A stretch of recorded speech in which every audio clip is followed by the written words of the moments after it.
નમસ્કાર, સ્વાગત છે આપનું રાજકોટ પર। જોઈએ આજના મુખ્ય સમાચાર। બોર્ડની પરીક્ષામાં ગેરરીતિ કરતા ઝડપાયેલા 410 વિદ્યાર્થીઓની બોર્ડે વિગતો મંગાવી। ફૂટેજની ચકાસણી કરી સુનાવણી કરાશે, ત્યારબાદ વિદ્યાર્થીઓની સજા નક્કી કરવામાં આવશે। રાજકોટમાં 12:50 થી 2:30 વાગ્યાની વચ્ચે 1.8 તીવ્રતાના 5 ભૂકંપના આંચકાઓ અનુભવાયા। કેન્દ્રબિંદુ દક્ષિણ પૂર્વમાં નોંધાયું। રાજકોટમાં રૂપાલા સામે ક્ષત્રિય મહિલાઓ ચૂંટણીના મેદાને। રાજકોટ લોકસભા બેઠક પર 100 ક્ષત્રિય મહિલાઓએ ફોર્મ ઉપાડવાનું એલાન કર્યું।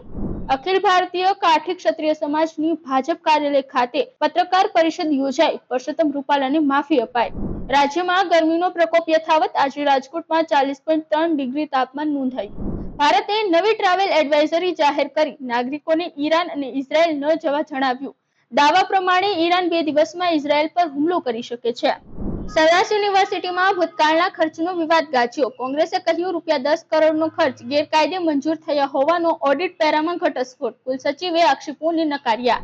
બડે મિયાં છોટે મિયાંએ પહેલા દિવસે ₹15.50 કરોડની કમાણી કરી। વર્લ્ડ વાઇડ કલેક્શન 36.33 કરોડ। સાયબર ક્રાઇમ રેન્કિંગમાં ભારત 10મા સ્થાને। છેતરપિંડી, ક્રેડિટ કાર્ડ ડેટા ચોરી કેસોના આધારે બનાવાઈ યાદી।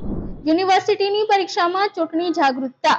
હોલ ટિકિટમાં ચુનાવ કા પર્વ દેશ કા ગર્વ સ્લોગન છપાયા। વધુ ન્યૂઝ અપડેટ્સ માટે જોડાયેલા રહો અવર રાજકોટ સાથે। વધુમાં અમારી YouTube ચેનલને સબસ્ક્રાઇબ કરીને બેલ આઇકન જરૂરથી પ્રેસ કરજો। નમસ્કાર।